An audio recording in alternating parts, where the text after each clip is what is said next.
ಬಿಡೆನು. ಆ ಮಾತು ಹೇಳಿದನಲ್ಲ, ತಾ ಹೇಳಿದನಲ್ಲವೇ.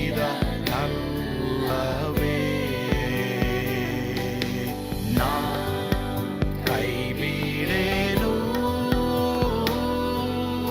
ನಾ ಕೈ ಬಿಡೆನು. ಆ ಮಾತು ಹೇಳಿದನಲ್ಲ, ತಾ ಹೇಳಿದನಲ್ಲವೇ.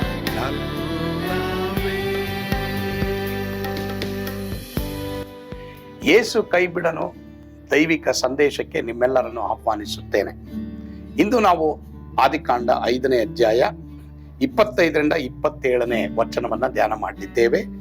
ಮೆತೂಷೆಲನು, ಈತನ ಕುರಿತು ನಾವು ಕಲಿತೇವೆ. ಓದಿಕೊಳ್ಳೋಣವಾ? ಮೆತೂಷೆಲನು, one who was sent and man of the ಡಾಟ್. ಅವನ ಹೆಸರಿನ ಅರ್ಥ ದೇವರಿಂದ ಕಳಿಸಲ್ಪಟ್ಟವನು. 187 ವರ್ಷದವನಾದಾಗ ಪಡೆದನು. ಲೆಮೆಕನು ಹುಟ್ಟಿದ ಮೇಲೆ ಮೆತೂಷೆಲನು ಗಂಡು ಹೆಣ್ಣು ಮಕ್ಕಳನ್ನು ಪಡೆದು 782 ವರ್ಷ ಬದುಕಿದನು. ಅವನು ಒಟ್ಟು 969 ವರ್ಷ ಬದುಕಿ ಸತ್ತನು. 969 ವರ್ಷ ಮೆತೂಷೆಲನು ಬದುಕಿದನು. ಇದರ ಪ್ರಕಟಣೆ ಏನು? ಬಹಳ ಹೆಚ್ಚು ದಿನ ಬದುಕಿದಂತ ವ್ಯಕ್ತಿ. ಇದರಿಂದ ನಮ್ಗೆ ದೇವರು ಏನ್ ಪಾಠ ಕಲಿಸ್ತಾ ಇದ್ದಾರೆ, ಏನ್ ಮಾತಾಡ್ತಾ ಇದ್ದಾರೆ? ದೇವರು ನಮ್ಮ ಒಬ್ಬೊಬ್ಬರ ಬಗ್ಗೆ ಇಟ್ಟುಕೊಂಡಿರುವಂತ ದೀರ್ಘ ಶಾಂತಿಯನ್ನ ಸೂಚಿಸ್ತಾರೆ. ಎಷ್ಟು ತಪ್ಪುಗಳು ಮಾಡಿದೀವಲ್ಲ, ಆದ್ರೂ ನಮ್ಮನ್ನ ದೇವರು ಇವತ್ತಿಟ್ಟಿದಾರಲ್ಲ, ಏನಕ್ಕೆ? ದೀರ್ಘ ಶಾಂತಿ ಉಳ್ಳವರಾಗಿದ್ದಾರೆ. ದೇವರು ಮನ ತಿರುಗಿಸ್ತಾನೆ, ಇದರಿಂದ ಬಿಡುಗಡೆ ಹೊಂದಿ ನನ್ನ ಕಡೆಗೆ ಬರ್ತಾನೆ, ಇದನ್ನ ಬಿಟ್ಟು ಬಿಡ್ತಾನೆ ಅನ್ನೋದು ದೇವರು ನಮ್ಮೊಬ್ಬೊಬ್ಬರ ಬಗ್ಗೆ ಇಟ್ಟುಕೊಂಡಿರುವಂತ ಒಂದು ಕಾಳಜಿ. ಮೆತೂಷೆಲನ ಹೆಸರನ್ನ ಕೇಳಿಸಿಕೊಂಡವರು ಎಲ್ಲರಿಗೂ ಲೋಕಕ್ಕೆ ನ್ಯಾಯ ತೀರ್ಪು ಬರ್ತದೆ ಎಂದು ತಿಳಿತಿತ್ತು. ಆದರೆ ಅನೇಕರು ಆ ಸಂದೇಶವನ್ನ ನಿರಾಕರಿಸಿದ್ರು. ಮೆತೂಷೆಲ ಆಗಿನ ಕಾಲದಲ್ಲಿ ಈ ಹೆಸರುಗಳೆಲ್ಲ ಸುಮ್ಮನೆ, ನಾವು ಈಗ ಗೂಗಲ್ಲು ಏನೇನೋ ಯಾವ್ಯಾವ್ದ್ರೆಲ್ಲ ಬಂದ್ಬಿಡ್ತದಲ್ಲ, ಮನ್ಸಿಗೆ ಬಂದದನ್ನ ಇಟ್ಬಿಡ್ತೀವಿ ಅಲ್ವಾ? ಮನ್ಸಿಗೆ ಕೆಲವು ಹೆಸರುಗಳನ್ನ ಇವತ್ತು ನಾವು ಕೇಳಿಸ್ಕೊಳಕ್ಕೆ ಆಗಲ್ಲ. ಕೆಲವ್ರ ಹೆಸರು ಕಡ್ಡಿ ಅಂತ ಇರ್ತಾರೆ, ಕೆಲವು ಹೆಸರು ಏನೇನೋ ಬರಬಾರ್ದ ಹೆಸರುಗಳೆಲ್ಲ. ನಾನು ಸ್ಕೂಲ್ನಲ್ಲಿ ಓದ್ತಾ ಇರ್ಬೇಕಾದ್ರೆ ನಮ್ಗೊಂದು ಟೀಚರ್ ಇದ್ರು, ಅವ್ರ ಹೆಸರು ಮೆಣಸಿಕಾಯಿ ಅಂತ. ಏನ್ ಅರ್ಥ? ಏನು ಅವ್ರು ನೋಡಿದಾಗೆಲ್ಲ ಏನು ಬಾಯಲ್ಲಿ ಖಾರ ಪುಡಿ ಬಂದಂಗೆ, ಕಣ್ಣಲ್ಲಿ ನೀರು ಬಂದಂಗೆ ಆಗ್ಬೇಕಾ? ಹೆಸರುಗಳಿಗೆ ಕೆಲವ್ರಿಗೆ ಅರ್ಥನೇ ಇಲ್ಲ. ಆಗಿನ ಕಾಲದಲ್ಲಿ ಭಕ್ತರುಗಳು ಹೆಸರಿಡಬೇಕಾದ್ರೆ ಅದಕ್ಕೆ ಅರ್ಥ ಇತ್ತು. ಹೀಗಾಗಿ ಈ ಮೆತೂಷೆಲನನ್ನ ನೋಡಿದವರೆಲ್ಲರಿಗೂ ದೇವರು ನ್ಯಾಯ ತೀರಿಸ್ತಾರಪ್ಪೋ ಎಂಬುದಾಗಿ ತಿಳಿದಿದ್ರು ಸಹ ಅನೇಕರು ಆ ಮೆಸೇಜ್ ಅನ್ನ ನಿರಾಕರಿಸ್ಬಿಟ್ರು. ಆದ್ರೆ ಅನೋಕನು ಈ ಸಂದೇಶವನ್ನ 300 ವರ್ಷ ಸಾರ್ತಾನೆ. ಮೆತೂಷೆಲನು 669 ವರ್ಷ ಸಾರ್ತಾನೆ. ನೋಹ ದೇವರೊಂದಿಗೆ ನಡೆದು 120 ವರ್ಷ ಮೆತೂಷೆಲನ ಜೀವಿತ ಕಾಲದಲ್ಲಿಯೂ ಬರಲಿಕ್ಕಿರುವ ನ್ಯಾಯ ತೀರ್ಪಿನ ಕುರಿತು ಸಾರ್ತಾನೆ. ನೀನು ನಾನು ಏನ್ ಸಾರ್ತಾ ಇದ್ದೀವಿ? ನೀನು ನಾನು ಏನ್ ಸಾರ್ಬೇಕು? ಜನರಿಗೆ ಹೇಳ್ಬೇಕು, ದೇವರು ನ್ಯಾಯ ತೀರಿಸ್ತಾರೆ, ಎಚ್ಚೆತ್ತುಕೋ, ಪಶ್ಚಾತ್ತಾಪ ಪಡು, ಬಿಟ್ಬಿಡು ಎಂಬುದಾಗಿ ನಾವು ಹೇಳೋರಾಗಿರ್ಬೇಕು ಪ್ರಿಯರೇ. ಅನೋಕನಿಗೂ ಮೆತೂಷೆಲನಿಗೂ ಬರುವ ಪ್ರಳಯದ ಕುರಿತು ತಿಳಿದಿರಲಿಲ್ಲ. ಆದರೆ ದೇವರು ನಂತರ ನೋಹನಿಗೆ ಅದನ್ನು ತಿಳಿಸ್ತಾರೆ. ಆದರೆ ಯಾವುದೋ ನ್ಯಾಯ ತೀರ್ಪು ನೀರಿನ ಕುರಿತು ಬರುತ್ತದೆ ಎಂದು ಅನೋಕನಿಗೆ ಮತ್ತೆ ಮೆತೂಷೆಲನಿಗೆ ಗೊತ್ತಿತ್ತು. ಯೂದ ಪತ್ರಿಕೆಯಲ್ಲಿ 14-15ನೇ ವಚನದಲ್ಲಿ ಭಕ್ತಿ ಇಲ್ಲದ ಜನರ ಮೇಲೆ ದೇವರ ನ್ಯಾಯ ತೀರ್ಪು ಬರುತ್ತದೆಂದು ಅನೋಕನು ಪ್ರವಾದಿಸಿದನು ಎಂದು ಯೂದನು ತನ್ನ ಪತ್ರಿಕೆಯಲ್ಲಿ ಬರೆದಿದ್ದಾನೆ. ಅನೋಕನು ಪ್ರವಾದಿಯಾಗಿದ್ದು ದೇವರೊಂದಿಗೆ ನಡೆದನು. ಪ್ರಿಯ ದೇವರ ಮಕ್ಕಳೇ, ನಮ್ಮೊಬ್ಬೊಬ್ಬರನ್ನ ದೇವರು ಈ ಲೋಕಕ್ಕೆ ಪ್ರವಾದಿಗಳಾಗಿಟ್ಟಿದ್ದಾರೆ, ಪ್ರವಾದಿನಿಗಳಾಗಿಟ್ಟಿದ್ದಾರೆ. ಏನಕ್ಕೆ? ದೇವರು ಬರ್ತಾರೆ, ಈ ಲೋಕದ ತಪ್ಪುಗಳಿಗೆ, ಪಾಪಗಳಿಗೆ ನ್ಯಾಯ ತೀರಿಸ್ತಾರೆ.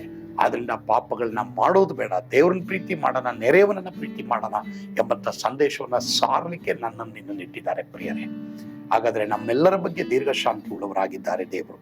ಮೆತೂಷೆಲನಿಗೆ ಹೆಚ್ಚು ವರ್ಷ ಕೊಟ್ಟಿದ್ದೇನಕ್ಕಂದ್ರೆ ನಮ್ಮ ಜೀವಮಾನದಲ್ಲಿ ದೇವರು ನಮ್ಮೆಲ್ಲರ ಬಗ್ಗೆ ದೀರ್ಘ ಶಾಂತಿ ಉಳ್ಳವರಾಗಿದ್ದಾರೆ. ಆದ್ರಿಂದ ಮಾಡ್ತಾ ಇರುವಂತ ತಪ್ಪುಗಳ ಬಗ್ಗೆ ಮನವರಿಕೆ ಪಟ್ಟು ದೇವರ ಕಡೆಗೆ ತಿರುಗಿಕೊಳ್ಳೋಣ. ಕರ್ತನು ತಾನೇ ನಮ್ಮೆಲ್ಲರನ್ನು ಈ ವಾಕ್ಯದ ಮೂಲಕ ಆಶೀರ್ವದಿಸಲಿ. ಆಮೇನ್. ಪ್ರಾರ್ಥಿಸೋಣ. ನಮ್ಮನ್ನು ಬಹಳವಾಗಿ ಪ್ರೀತಿ ಮಾಡಿದ ತಮ್ಮ ಸ್ವರ್ಗೀಯ ತಂದೆ ಆದವರು ನಿಮಗೆ ಸ್ತೋತ್ರ.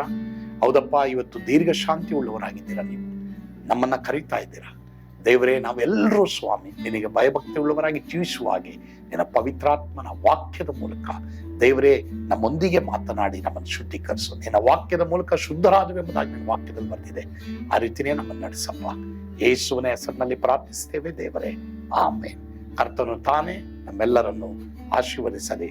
ಸ್ವರ್ಗದ ಆನಂದ ನಮ್ಮೆಲ್ಲರನ್ನು ತುಂಬಿ ತುಳುಕಲಿ. ಆಮೇನ್.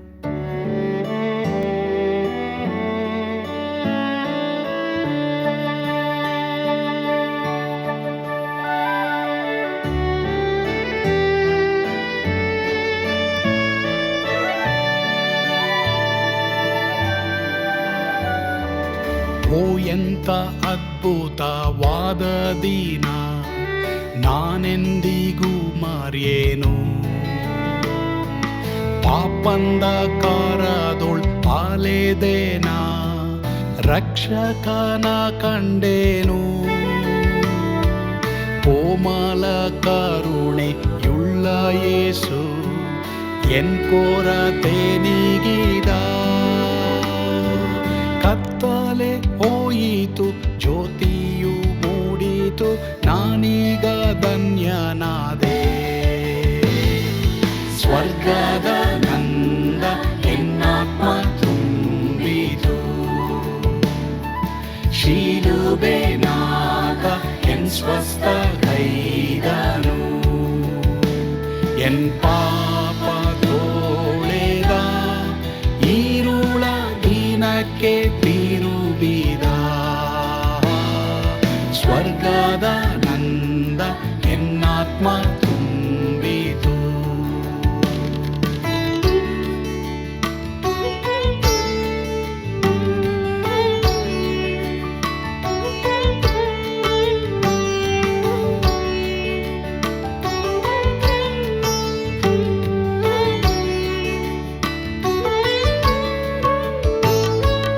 ಆತ್ಮನ ನೂತನ ಜನ್ಮದಿಂದ ದೇವಪುತ್ರನಾದೇನು.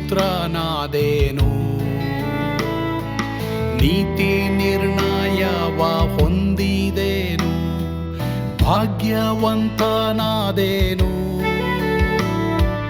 ಪಾಪಾತ್ಮನಾಗಿ ನಾ ಬಂದಾಗಲೇ ಆಶೀರ್ವಾದ ಸಿಕ್ಕಿತು. ಕೃಪೆಯ ಮೂಲವೇ ರಕ್ಷಣೆ ಹೊಂದಿದೆ, ಸುನಾಮ ಕೊಂಡಾಡುವೆ. ಸ್ವರ್ಗದ ನಂದ ಎನ್ನಾತ್ಮ ತುಂಬಿತು, ಶಿಲುಬೆನಾಗ ಎನ್ ಸ್ವಸ್ಥ ಕೈದನು. ಎನ್ ಪಾಪ ತೋಳೆದ, ಈರುಳ ದಿನಕ್ಕೆ ತಿರುಗಿದ. ಸ್ವರ್ಗದ ನಂದ ಎನ್ನಾತ್ಮ ತುಂಬಿತು.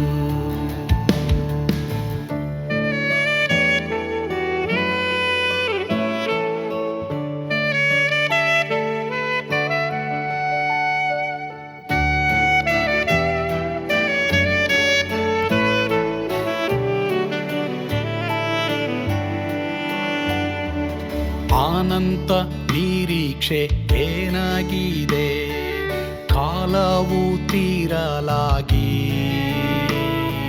ಸ್ವರ್ಗದ ಭವ್ಯ ಬಿಡಾರದಲ್ಲಿ ನಿತ್ಯವಾಗಿ ಇರುವೆ. ಶಿಲುಬೆ ನನಗೆ ಆಶ್ರಯವೇ, ನಂಬಿಕೆಗಾಧಾರವೇ. ನಿತ್ಯ ಐಶ್ವರ್ಯವ ದಿವ್ಯಾಶೀರ್ವಾದವ ಕರ್ತ ಇವನೇ ನಗೆ. ಸ್ವರ್ಗದ ನಂದ ಎನ್ನಾತ್ಮ ತುಂಬಿತು, ಶಿಲುಬೆನಾಗ ಎನ್ ಸ್ವಸ್ಥ ಕೈದನು. ಎನ್